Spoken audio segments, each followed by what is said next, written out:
Hi. My son Maui, now age 47, is the oldest of our beneficiaries at Boundless Possibilities Foundation.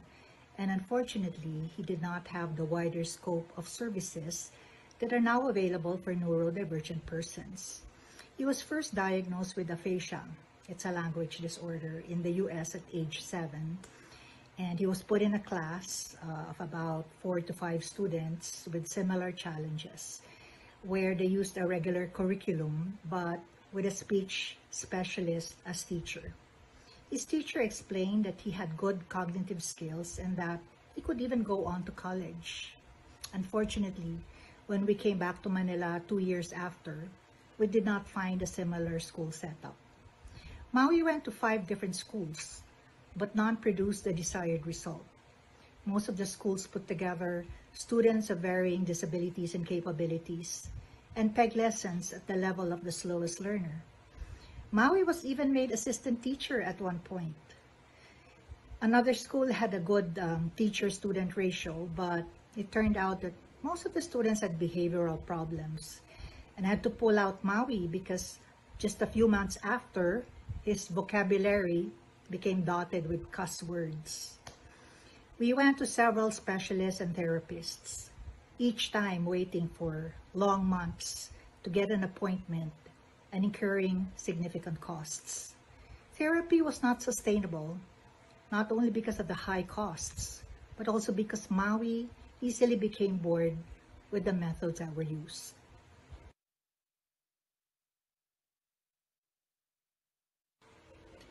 Getting an early diagnosis with the right support services would have allowed Maui to reach his full potentials, maybe even get that college degree that his teacher believed that he could accomplish. Now as an adult, he could greatly benefit from the same program that was given to him in California. He was in a community-based program where a coach would pick him up early in the morning, bring him home in the afternoon, and be with him the whole day, where he would be engaged in a host of community integration activities that included working in a church or other facilities, participating in sports competitions and socials, taking art, music, and academic lessons, and being prepared for a productive adult life with daily living and with pre-employment skills. All of these were given for free thanks to the state's Lanterman law, which mandates that these services be provided for persons with special needs.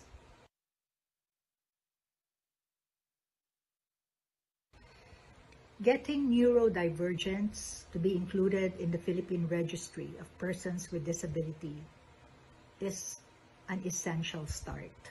We cannot hope to move on to planning or implementation without first an accurate and complete database of the population we seek to serve.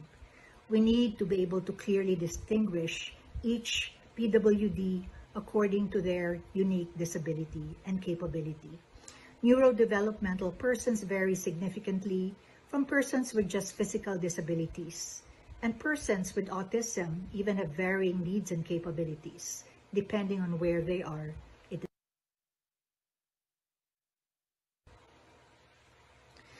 PWDs are citizens in their own right and should be given all the chances and support necessary to make them a productive part of society. The state should not look at them as a burden to society, a useless eater as the Nazis called the defective children, but a potential contributor to national progress. Thus, government should consider putting up on-site facilities for the severely handicapped, community-based programs for the mildly challenged, and supported employment for those who are capable.